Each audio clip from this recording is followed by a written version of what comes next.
I still remember the feeling of the burning hot pavement under my shoes when I walked out of the gas station restroom that day. Colorado's sun isn't gentle like they say in the postcards. It beat straight down on my head, not a cloud in sight, no tree big enough to offer any real shade. Just stretches of asphalt shimmering in the heat and emptiness. A strange kind of empty. The car, the silver gray SUV I'd maintained myself, washed clean before the trip, was gone. I stood still for a moment. Then I looked left, then right, as if I might find it tucked away somewhere. But the road in front of the gas station just stretched out in a straight line, heading into the desert. No curves, no turns. I snorted. Probably a joke. Chloe and her friends, Stephanie, Ela, and Lauren, they pulled stuff like this sometimes. Hide and seek in the supermarket, ghost scares in hotel rooms, pretending to leave me behind, then bursting out laughing. I never found it funny, but I never really reacted strongly either. Partly because I didn't want to embarrass her in front of her friends, partly because I thought I could take it. I walked back to the parking spot where the car had been just minutes before. I clearly remembered leaving my phone charging, my wallet in the glove compartment. I was only gone 5 minutes, enough to wash my face, use the restroom, refill my water bottle. Then I'd be right back. They knew that. And yet, I started to feel my palms get sweaty. At first, I figured they just drove off nearby, maybe messing around a bit, then they'd come right back. But then 10 minutes passed. Then 20. The traffic thinned out. A pickup truck drove by, kicking up dust. A stray dog ambled across the road in the distance, and I started to hear my own heartbeat loud in my chest. I sat down on the concrete step in front of the convenience store.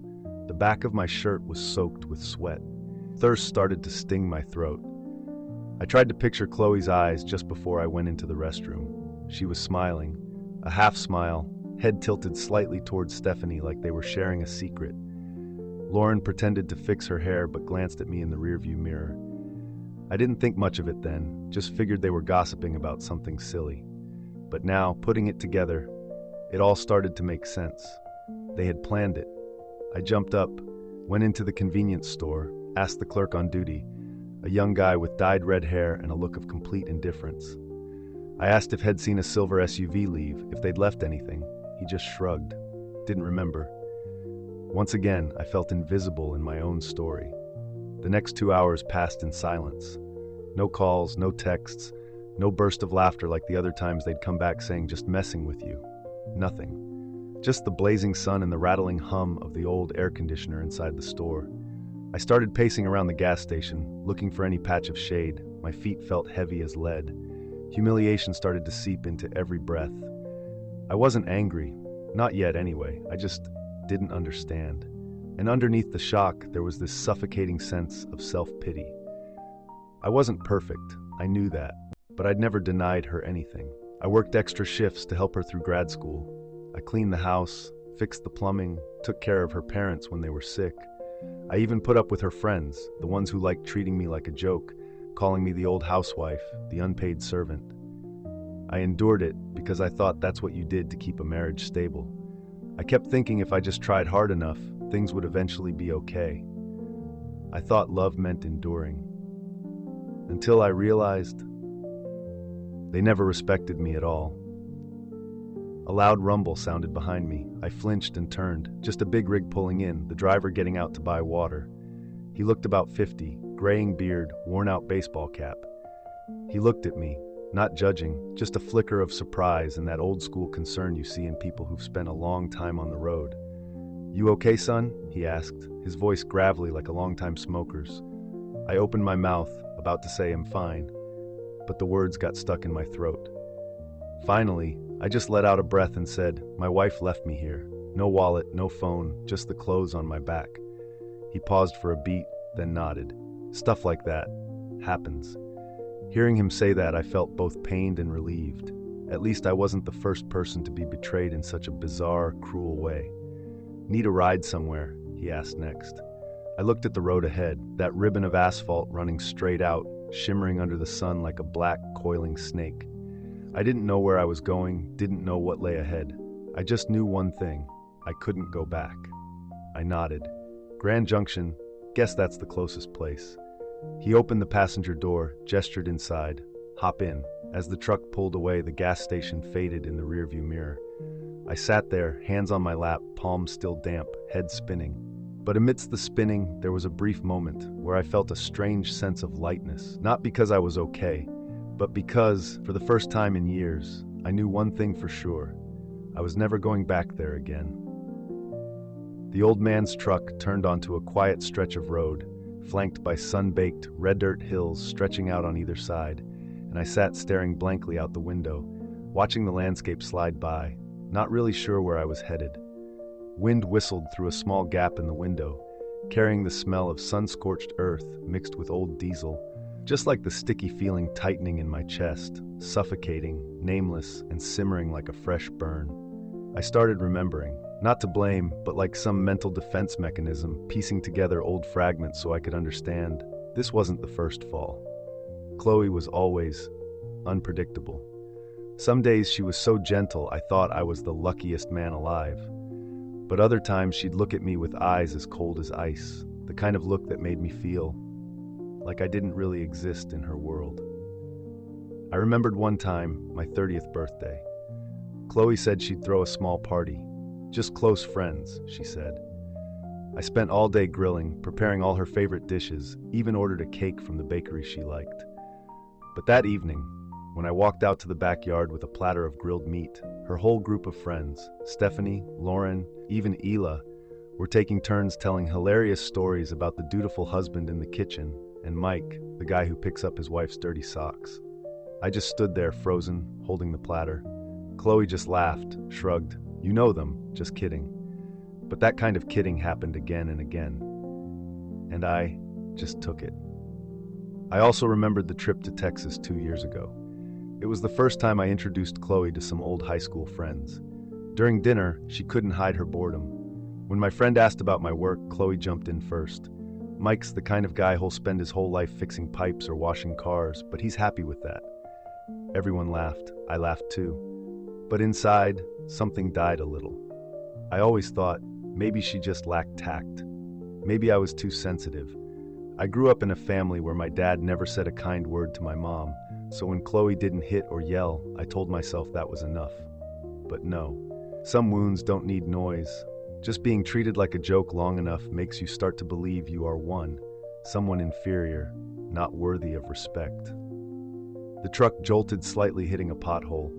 I leaned my head against the glass, eyes stinging from dust or something else. I wasn't sure. But I knew one thing. What happened at the gas station today wasn't impulsive. It was the culmination of a long string of disrespect. I'm not flashy, I'm not smooth-talking or impressive. I just know how to work hard, keep my word, put others first. But it seemed, in the eyes of Chloe and her friends, none of that mattered without money, status, or good looks. And then I thought of my mom. That small woman, hair always pulled back neatly, who used to read her Bible early in the morning. She once told me, "Mikey, if someone laughs at something you do with your whole heart, don't get angry. But don't stay with them either." I'd forgotten that for too long. I glanced over at the driver beside me. He hadn't said much the whole way, just quietly driving, one hand resting on the wheel, the other occasionally adjusting the old radio. A quiet country song played, like the voice of someone who'd seen a lot of miles and maybe a few wounds too. My throat tightened.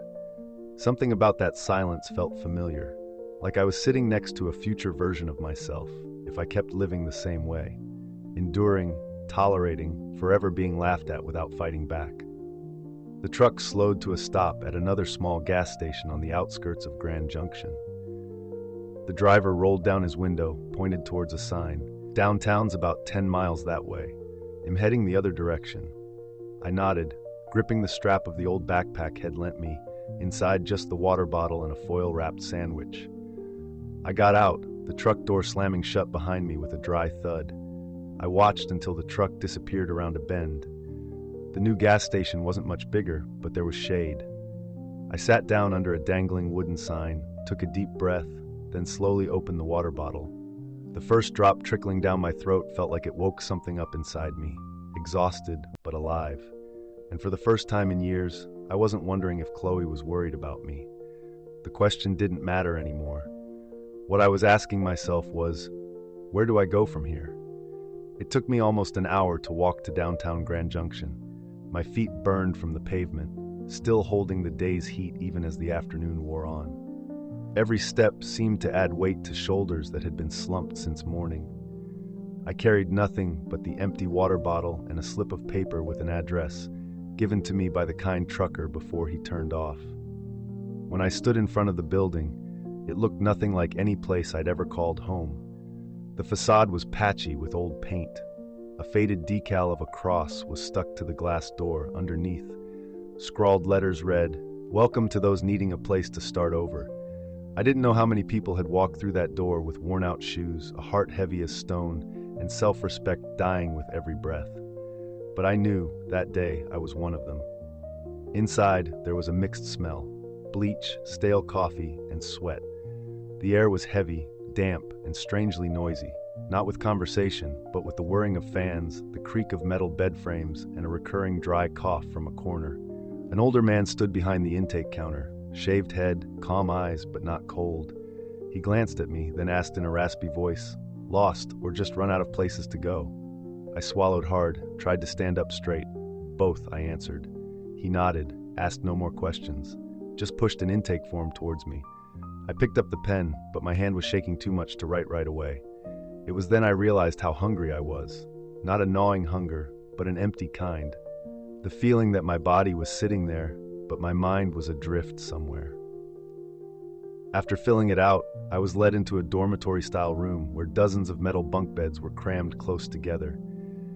Each bed had a paper-thin mattress, an old pillow, and a frayed gray blanket. I walked to the assigned bunk, took off my sandals, and sat down. The mattress sagged under my weight with a faint metallic clink. I kept my head down. My shirt collar was sticky with sweat, the back covered in road dust. I felt like I was shedding the last layers of my pride right then and there. The man in the next bunk was reading an old book with a curled cover, but his eyes drifted towards me.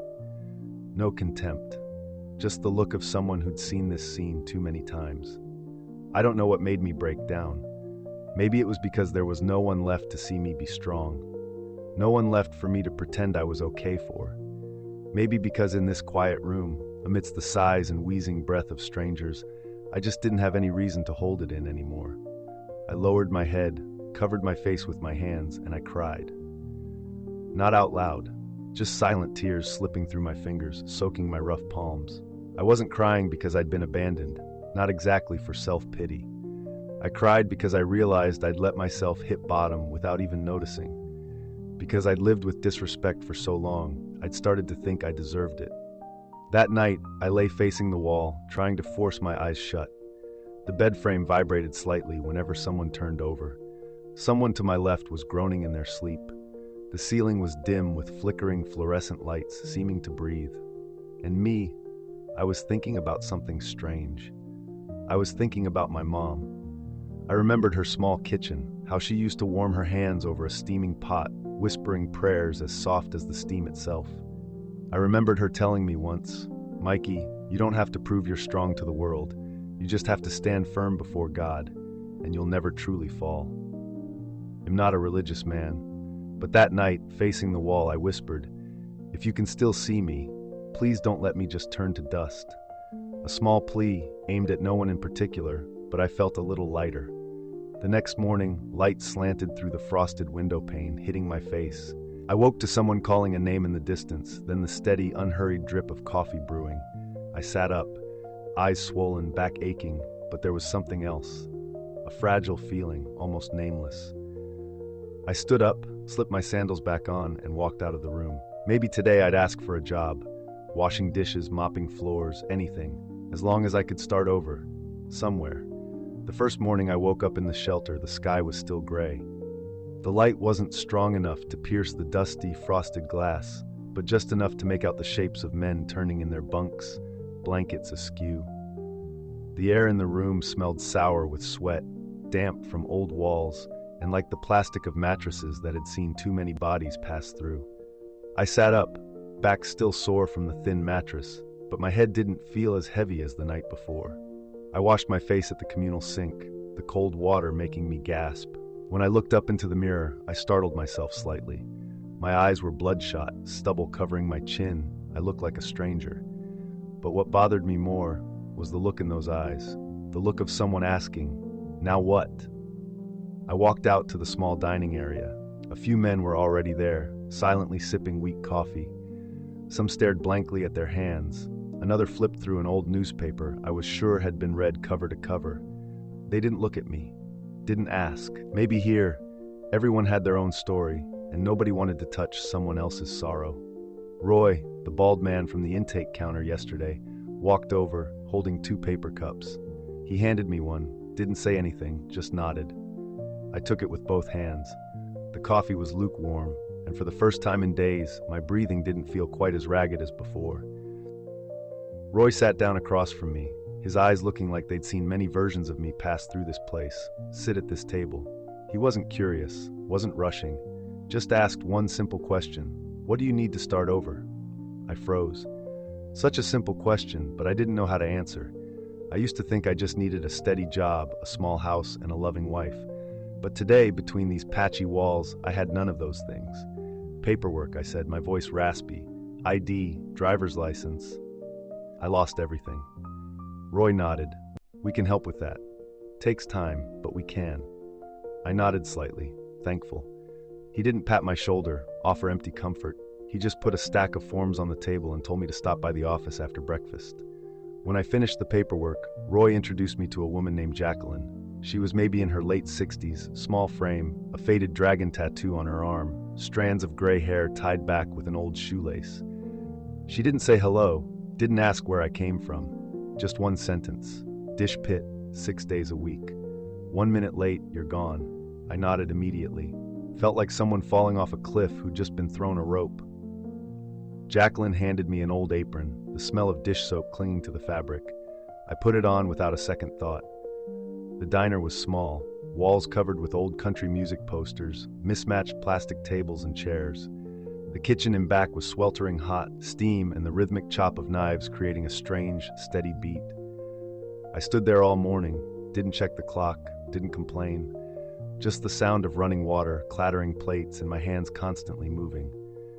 During the lunch break, as I stood drying my hands on a crumpled towel, Jacqueline came over, put a cold-cut sandwich and a bottle of water in front of me. "Eat. Can't work on an empty stomach." I looked up, met her eyes. She didn't smile, but there was this strange firmness in her gaze. Like she didn't need to know who I used to be, just that I knew what I was doing today. I took a bite of the sandwich. My mouth was dry, but my throat tightened up. That evening, back at the shelter, I didn't go straight to my room. I sat out on the back porch, on a rickety wooden bench, under the starry sky, something I hadn't looked up at in years. I pulled a small, worn object from my old jacket pocket. The mini Bible my mom gave me the day I turned 12, before she passed away. I still carried it out of habit, though I hadn't opened it in forever. I flipped open to a random page. Tiny print on paper thin as dragonfly wings. My eyes landed on a short verse I'd heard her whisper hundreds of times. "The Lord is close to the brokenhearted and saves those who are crushed in spirit." I read it over and over, then closed the book, holding it against my chest. I wasn't sure if God could hear me. I wasn't sure I deserved to believe in anything anymore, but I still whispered, not loud, not asking for a miracle, just a breath from the bottom of my heart. "If you can still see me, please don't let me turn to dust."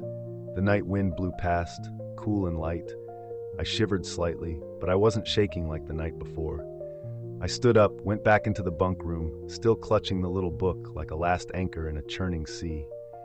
I didn't know what tomorrow would bring, but I knew I'd get up early. I'd wash dishes, I'd file the paperwork, and I wouldn't disappear. I still remember vividly the day the phone rang for the first time since I'd stepped into this new life. Back then, I was in the diner's kitchen, hands deep in the dish sink. Soapy water up to my elbows, the constant clatter of plates, steam rising making my face flush. Amidst that chaos, a faint vibration came from the jacket hanging on a wooden hook.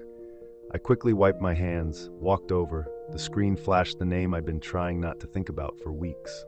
Chloe. I stood still for a moment. The world seemed to freeze, just the dim yellow light from the ceiling bulb hitting the wet tile floor and my heart pounding in my chest. I didn't answer. I let it ring out. A minute later, a voicemail notification popped up. I hesitated, then pressed play. Chloe's voice came through, soft as silk, but with something strained underneath. She said she was worried that it was just a joke and everyone felt terrible. She called me babe, the way she always did when she wanted to gloss over something she'd done wrong. I held the phone, a faint scratching feeling inside my chest. Then another message came through, from Stephanie. Her tone was completely different, mocking, casual. Come on, dude. Gotta admit it was funny. You survived, right?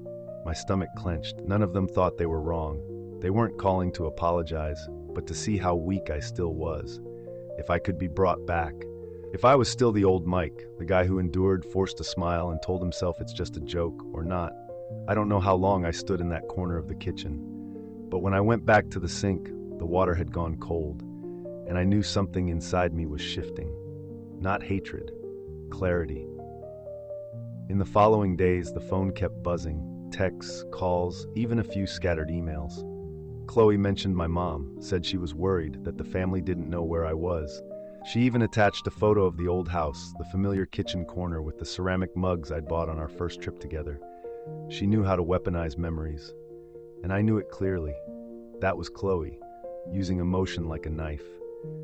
I sat alone in my temporary bunk at the shelter, the yellow light casting shadows on the patchy walls, phone in my hand. I read every line, listened to every recording. Sometimes I felt myself softening, partly out of habit, partly from loneliness. But then I remembered that gas station. Remembered the fear standing alone in the blazing sun, the wallet left behind, the phone plugged into a car I'd never see again. I remembered crying, not because of what I'd lost, but because I realized I meant nothing in their eyes. And then I put my finger on the screen. Each name appeared. Chloe, Stephanie, Illa, Lauren. I blocked them, one by one. Each time I hit block, it felt like removing an invisible yoke from my chest. Not easy, not comfortable, but necessary. Like pulling out a thorn that had been embedded in my skin for so long, you almost got used to the pain. When the last name disappeared from my contacts, I exhaled. A long, slow breath like one I'd been holding for years. I didn't feel relief immediately, but I felt quiet. A kind of quiet that wasn't joyful, but it was enough to let me sleep without dreaming of them anymore. The next day, I got to the diner earlier than usual. The sky wasn't fully light yet, the air cool and damp like dew. Jacqueline was making coffee, the kitchen light highlighting the old tattoos on her arms. She glanced at me, asked nothing, just pushed a rag towards me for wiping tables. I took it, head bowed, and started the day like any other. Washing dishes, mopping floors, serving strangers, then going back to sleep in a room next to people whose names I didn't know. But for the first time, the repetition didn't make me feel small. I was living, and I wasn't their punchline anymore. I didn't notice her right away. Like any other customer, she came in, picked a booth by the window, ordered something simple, an omelet, no tomatoes, toast, and black coffee with an extra shot. She didn't look at me, didn't smile at anyone. Her eyes were always glued to a stack of papers covered in handwritten notes. The second time she came, same booth, same order, same gray sweatshirt, and stressed out eyes. She had a thick textbook and tapped her pen constantly on the table edge. You could tell she was struggling with exams, probably a med student. I wiped down a nearby table, not planning to talk. But then, for some reason, I switched the name tag I was wearing. Instead of Mike, I clipped on a scrap of paper with Bob scrawled on it. She didn't notice. The next week, I changed it to Steve. Still nothing. It wasn't until the fifth time she came in when I wore a tag that said Rusty that she finally looked up. Deep brown eyes, sharp but not cold. She looked at the name tag, then at me. "Your name isn't Rusty," she said, her voice even, soft but sure. I paused. She was the first one to notice. I smiled.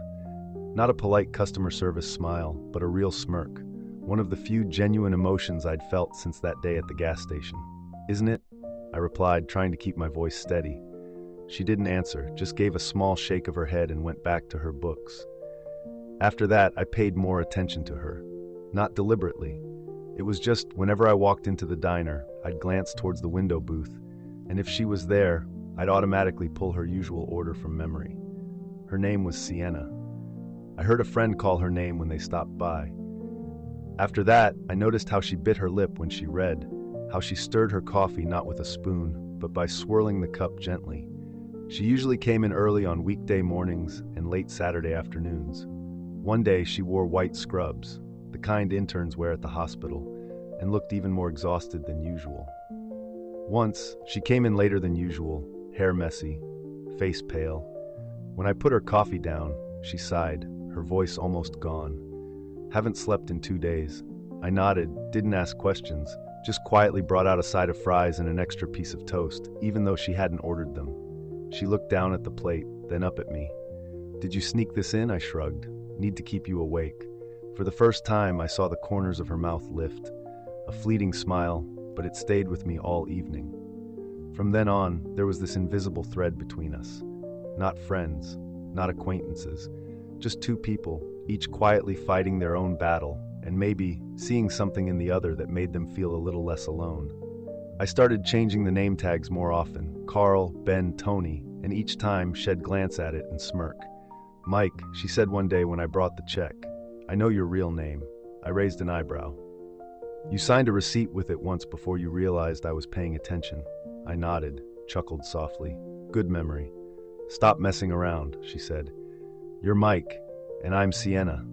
I didn't ask why she finally spoke to me that day. Didn't ask why she kept coming to this diner, sitting in the same spot, ordering the same thing. I just felt something starting to soften inside. Amidst the cuts from the past, someone was looking right at me. Not out of pity, not out of curiosity, just seeing, acknowledging, remembering. That night, back on my bunk in the old room, I opened my phone and deleted the draft of a message I'd never sent. The one I'd started writing to Chloe after she sent another email saying nothing feels meaningful without you anymore. I didn't need to reply, and I didn't want to anymore. I thought about Sienna's eyes when she looked up from her book, squinted at my fake rusty name tag, then called me by my real name. A stranger could see me clearly, while the person who once called me husband hadn't understood me at all. That was all the answer I needed. I never thought I'd see them again, especially not in the very diner I was now managing. But life is strange sometimes. It doesn't let you prepare. It just puts them right in front of you and waits to see how you'll react. It was an autumn morning. The fog hadn't completely burned off yet. The diner had only been open an hour when I saw 3 figures through the front window. I was wiping down the counter when I looked up and froze. Chloe.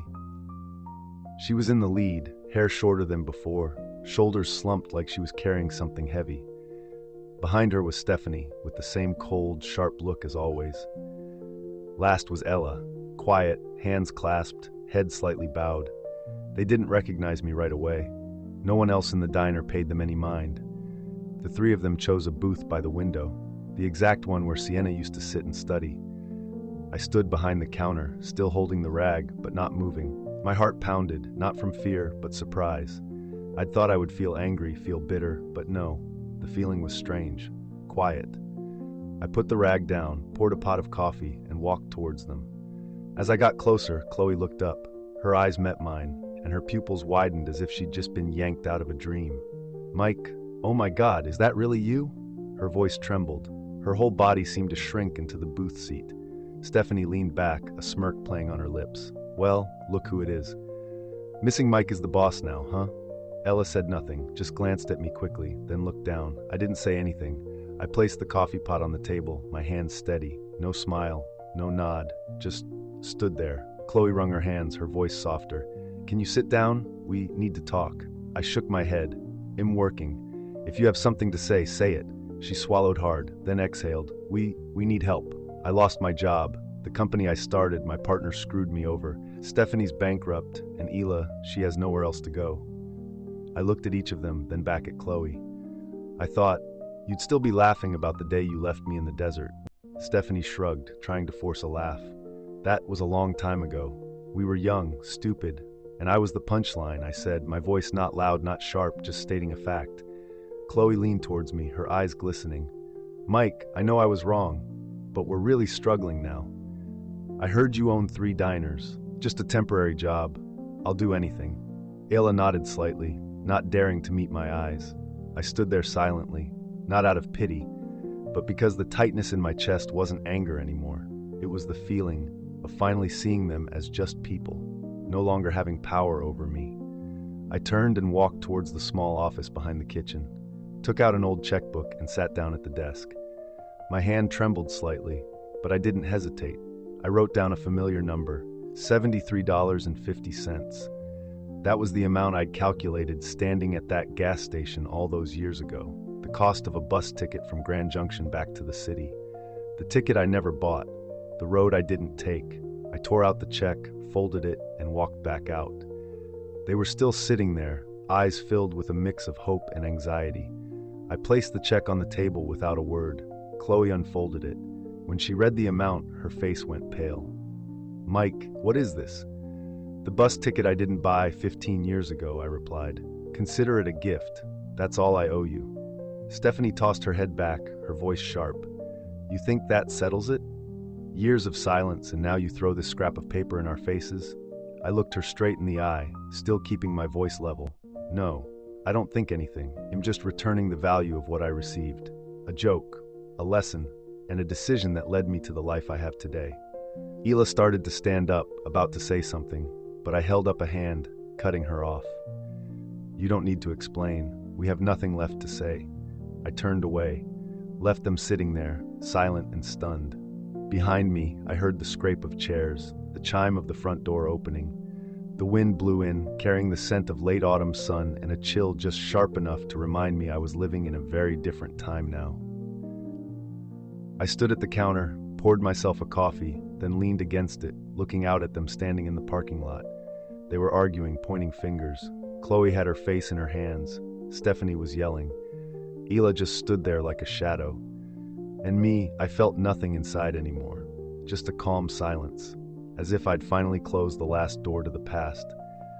I was still behind the counter when they left the diner. The glass door clicked shut softly behind them. Outside, the sunlight was turning honey-colored, casting long shadows across the patchy parking lot. I watched until they disappeared around the corner, not out of resentment, not nostalgia, just to be sure that this time I wasn't looking back. No one else in the diner knew what had just happened. Just the usual clink of cups, the scrape of forks on plates, the smell of frying eggs and fresh coffee filling the air. I got a clean mug, filled it with coffee, and went back to an empty table near the kitchen, where the sunlight slanted through the window, making a long, bright strip on the wooden surface. I just sat down when someone approached. A small, warm, familiar hand rested gently on my shoulder. I didn't need to turn around to know who it was. Sienna. She didn't ask, just sat down in the chair across from me, watching me quietly, as if she'd seen everything without needing to hear it recounted. I lifted the mug to my lips, the bitter taste sliding over my tongue, lingering in my throat like a necessary ending. I wasn't planning on saying anything, but she spoke first, very softly. "You okay?" I nodded, not looking at her, just at the changing light on the table. Not the kind of okay people usually talk about, more like lighter, like I finally put something down. Sienna didn't reply. She just smiled, then placed something small between us, a silver key, old but still shiny. I looked at it, not understanding right away. "I got the apartment," she said. "It's not big, but the kitchen's just large enough for 2 people to bump elbows while cooking." I chuckled softly. The image of her fumbling with a frying pan while I had to squeeze to the side popped into my head. Warm, simple, real like morning sun after rain. "You mean?" I started, but she nodded before I could finish. "No rush, but if you want, the key's available."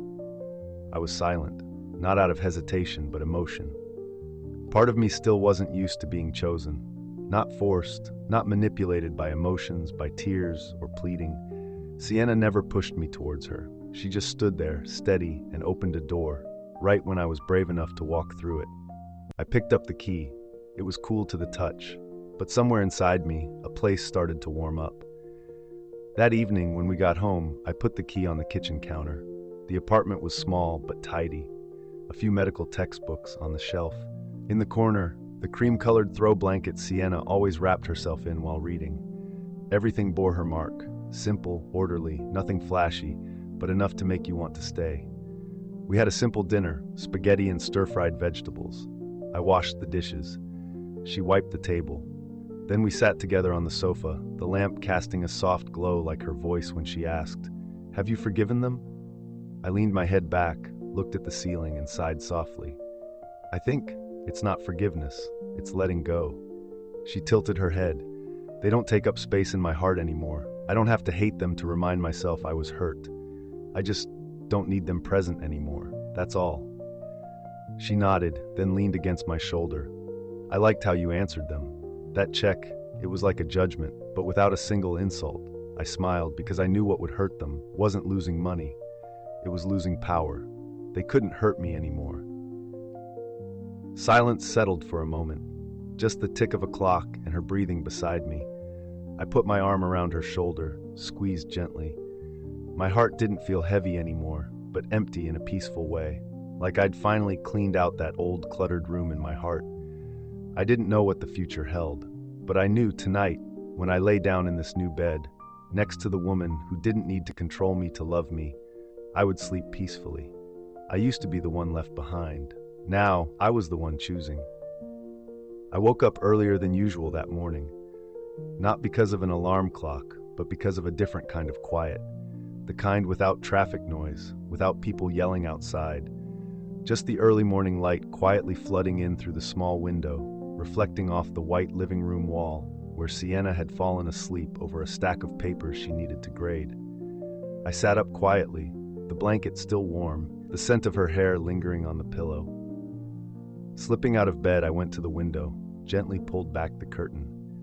Outside, it wasn't fully light yet. Rooftops covered in a thin layer of dew, the street still damp from the night, and the yellow glow of streetlights hadn't quite faded. I made myself coffee. The quiet gurgle of water heating up, the slow clink of the spoon stirring, like the steady breath of someone who's come through a long dream. I sat down in the chair by the window, the one Sienna usually sits in to read on Sunday mornings, holding the steaming mug, looking outside, feeling not quite happy, not quite sad. Just real, still, grounded.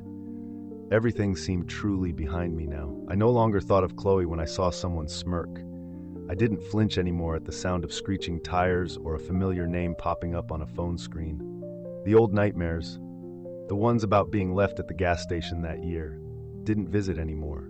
Or if they did, I couldn't remember them when I woke up. I had survived. But more than that, I had started living. 3 small diners, a small apartment, a woman who never asked, "Why aren't you angrier?" and 2 kids I never thought I'd have. They tear around the backyard every weekend, covered in mud and ice cream, and call me dad with all the trust one person can place in another. I remembered the first time Sienna placed my hand on her belly, when our first child was just a tiny pulse beneath her skin. She didn't say anything, just looked at me. And I, the man who'd been treated like a joke, cried silently. Because for the first time in so many years, I felt valuable, without having to prove it, without having to pretend, just by being there. Once I asked Sienna why she chose me, when there were so many other guys, younger, funnier, probably richer. She just shrugged. Because you keep your word.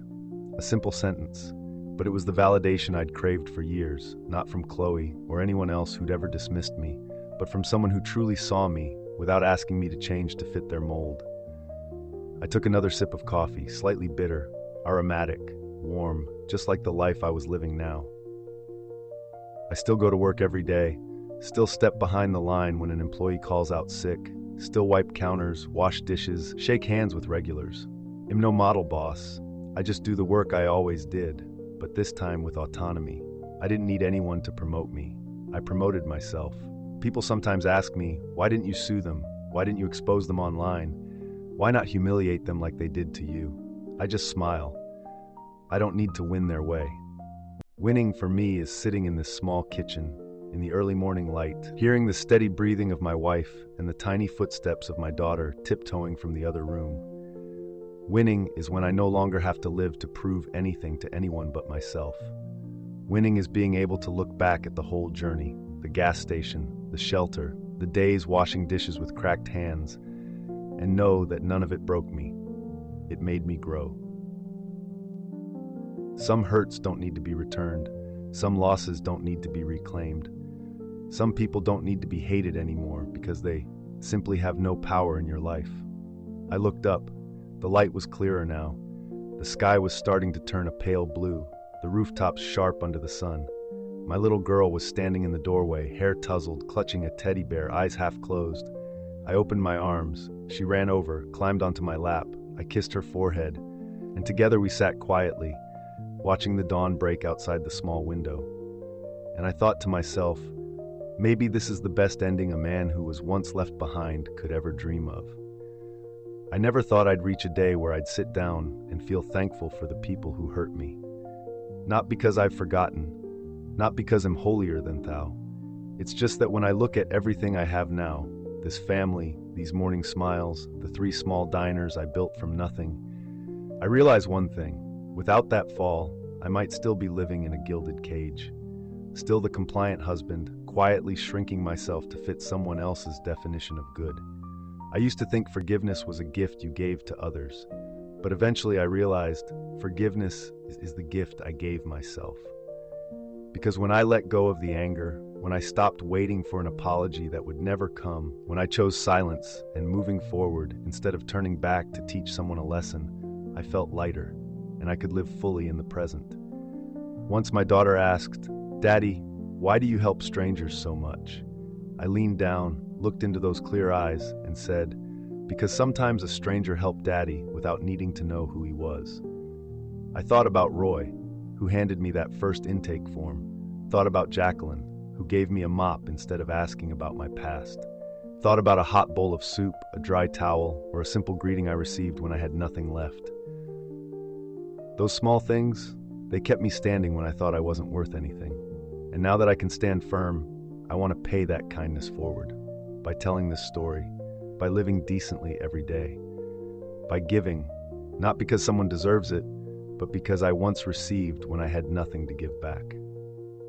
If you're listening to this, and somewhere inside you, you've been abandoned, betrayed, felt invisible in your own family or the place you poured your heart into, I just want to say you're not alone, and you can start again, even with just one small step. And if you found value in this story, please share it, or consider supporting me through Super Thanks, because giving is also part of healing, and your action today could be the seed for a blessing tomorrow.